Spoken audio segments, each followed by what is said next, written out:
Good morning, everyone, and welcome back to Tactics Board.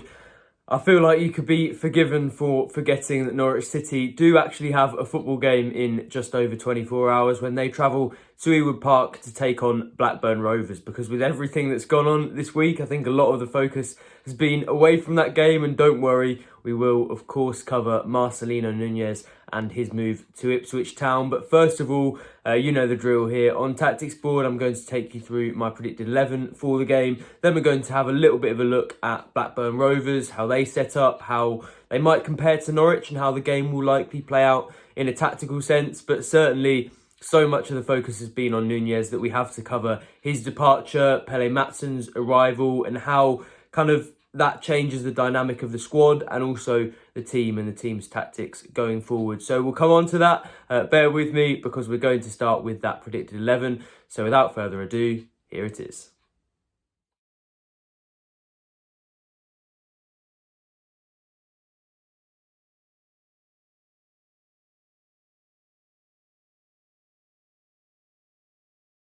So I've gone for Vladan Kovacevic in goal, Jakov Medic, Harry Darling and Jose Cordoba in the back three, with Kellen Fisher at right wing back, Papa Amadou Diallo at left wing back, with of course all the usual caveats as to formation and things like that, with Mirko Topic and Kenny McLean in the centre of midfield, and Matthias Kvistgaarden and Ante Sienats just behind Josh Sargent up front. I've gone with a couple of changes in there, but I think some of them are relatively predictable. Of course, I've got McLean back in there in midfield, and you do feel like after a couple of quite impactful substitute performances, first of all, mainly against Middlesbrough, and obviously he played that lovely pass for Josh Sargent to get the team back into the game, and then against Southampton, not quite as effective, but I think displayed again some of the elements that Norwich have really missed while he's been out with an ankle injury. I think having your captain back in the team makes sense as well, and after a few days to recover from Southampton, I think he'll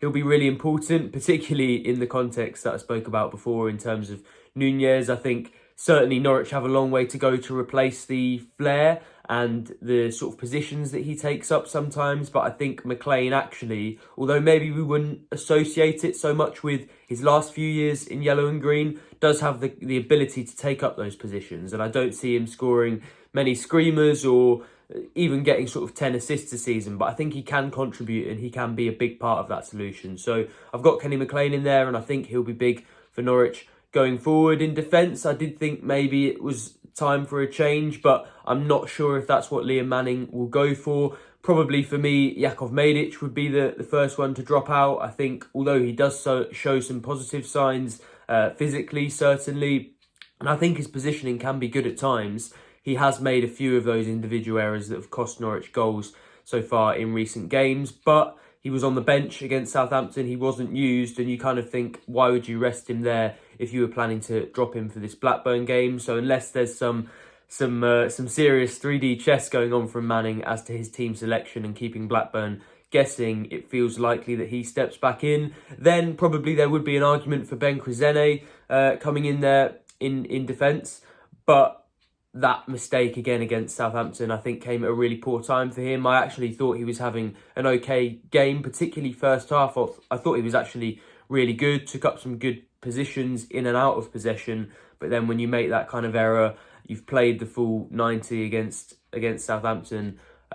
It's probably hard for Manning to justify his inclusion. And although I know Jose Cordoba is somebody who does split opinion amongst fans quite a lot, I don't think he's made that level of obvious error at this stage, and given Norwich are trying to cut those out, I think Manning might just err on the side of a little bit more experience and caution and go with Cordoba there, especially with Papa Amadou Diallo in front of him and how offensive obviously he is as a sort of wing-back come winger a lot of the time. And then the other change that I've gone for from the Middlesbrough game is Kvistgaarden at left wing. I'm still, or at sort of that left number 10 position. I'm still trying to get to grips with pronouncing his name, which is probably why I sort of stuttered over the position a little bit. But I think probably it's time to have him in there. Although he will be disappointed that he didn't get off the mark for Norwich in that Southampton game. A couple of chances that probably he should have put away as a £7 million striker, really.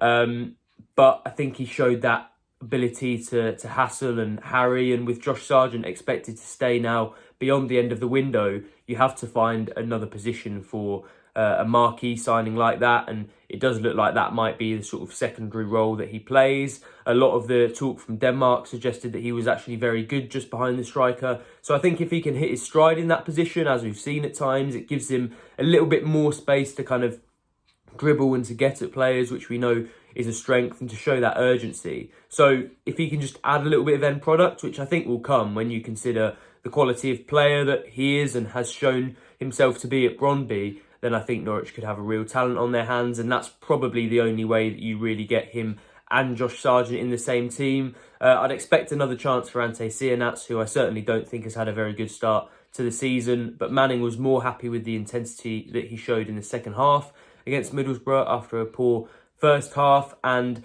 again, I think it's one where he kind of has to get used to that slightly odd number 10 role, sort of, wide number 10 role that Manning has in playing. And then once he does that, hopefully he can kick on in the way that a lot of people were expecting him to in pre-season. So not loads of changes, but I think Manning will want to do something after a couple of losses in a row to try to swing things a little bit. And those are the changes I think he'll make. But either way, it'll be interesting when that team news drops tomorrow.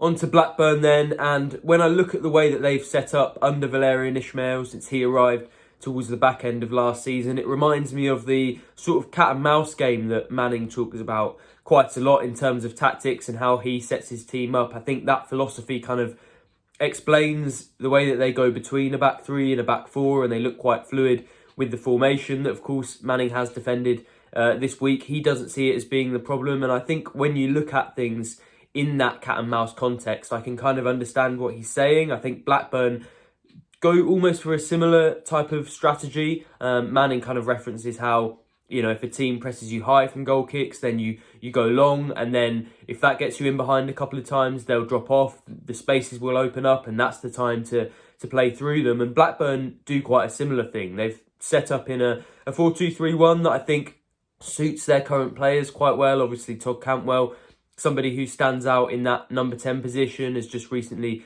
taken on their captain's armband and looks to be really enjoying that responsibility. Scored a good goal against Birmingham earlier on in the season, but they can shift from that 4-2-3-1 quite often into a 3-4-3, changing the formation in different ways really, but often with the way that the defence looks and allows players in front of them to adapt. So I think there will be very much that cat and mouse game with two managers who are quite adaptable from game to game, but also within games. So I think a lot of what Norwich do will have to be based on the decision making that Manning places very high on his list of important things. If you want to play under him, he's talked a lot already about the fact that he doesn't want to tell players exactly what to do all the time. He wants to almost free them up to make the decisions themselves, and because they're on the pitch and they can see things better and they can understand things better than maybe other people can, and then the head coach can, and the way that he can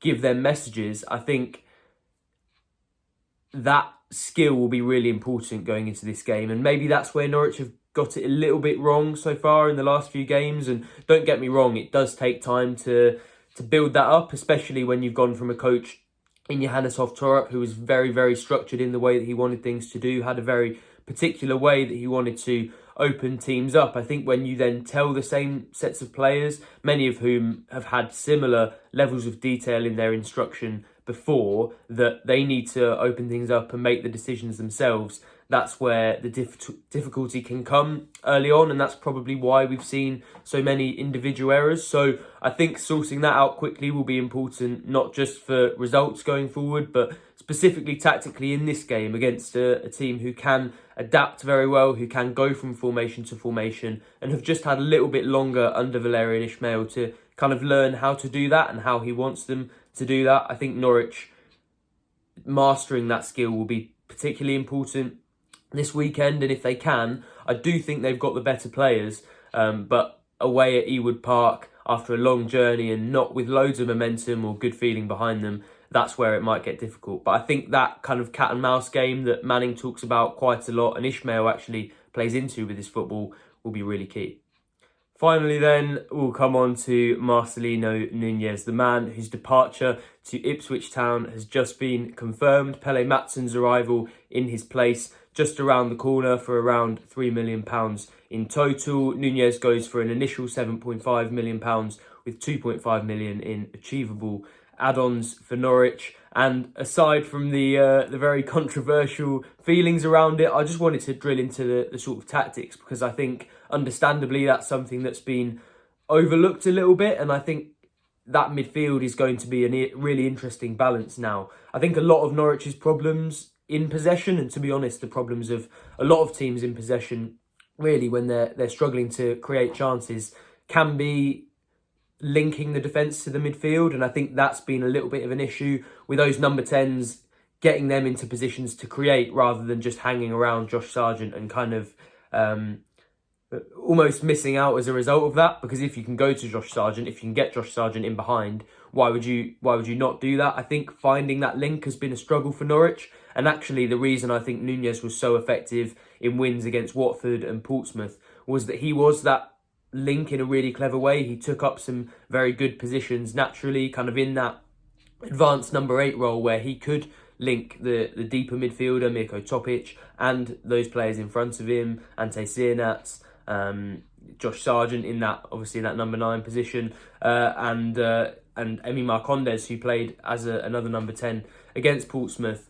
And for me, my main concern with Nunez going tactically was that they wouldn't have that link player. But I think you look at Matsson's arrival, and the truth is that they just aren't going to rely on that too much. Matsson is similarly deep to sort of Mirko Topic, to Kenny McLean in the role that we've seen him in the last few years. Liam Gibbs didn't play particularly high up on the pitch in that 3-0 loss to Southampton either. So I think that's just the way that the midfield is going to be. That 2 is going to be quite deep, and for defensive reasons, you kind of have to have that. If you've only got a 2 in midfield, especially when so many championship sides want to play with a 3, both of them need to be relatively defensive. You can't really have one marauding forward. So a lot of ground needs to be covered, but that's where I think Matsson's qualities kind of come in. The problem is that he won't be nutmegging people or driving particularly far, with his dribbling qualities or adding that flair that Nunez does. But he does have the sort of long passing range and the ability to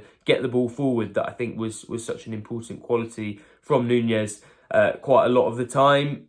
He does have that kind of quarterback pass in him, and actually if you look at his time at Silkeborg, a lot of his best work was picking up those positions as a number 6, dropping deep, taking the ball from the defenders and playing long passes, particularly into their wing backs. So that's a really interesting comparison when you consider Liam Manning's system, and I think he can do that very well. He can launch those long passes and get Norwich into good areas of the pitch. Now, in terms of their ability to play through teams, as I mentioned, becomes the issue when you try to go long and then teams work you out a little bit and drop off. I'm not sure he's got as many of those creative passes into tight areas, finding teammates that other people aren't expecting him to find, and maybe opposition haven't quite tracked in those positions. That's where maybe my worry would be. But I think when you look at what Nunez has done and what a lot of people were impressed by, it was that tempo control. It was switching the play and kind of moving things around and just keeping things ticking over. And I think Matsson can do that. And to be honest, most central midfielders in Championship football should be able to play the quick 5-10 yard passes that keep things going.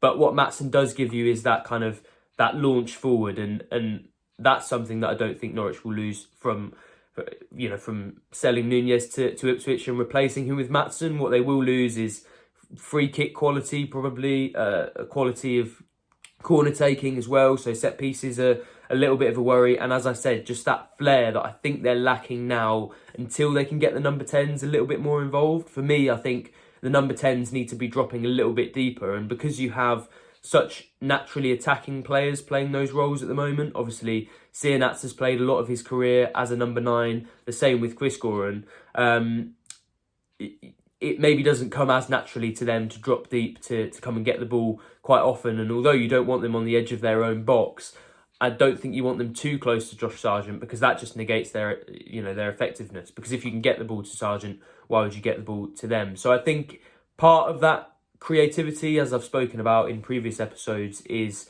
getting them to drop a little bit deeper, but hopefully having someone in Mattsson who can launch those long balls forward, who can find wing-backs in really good crossing positions, will help Norwich going forward. But certainly there's a little bit of pressure after how this transfer has unfolded around Nunez. And of course, we've got loads of coverage of that and the game going into tomorrow's clash with Blackburn. You can find all of that at pinkun.com, or go to pinkun.com/subscribe if you haven't already, and you'll have access to all of our brilliant subscriber exclusive content. We've got a sale on at the moment, £6 for 6 months, which, as I always say, obviously I'm very biased, but I think that's a pretty good deal. So yeah, pinkun.com/subscribe, the place to go for that. Thank you very much for joining me on Tactics Board, and I'll see you very soon.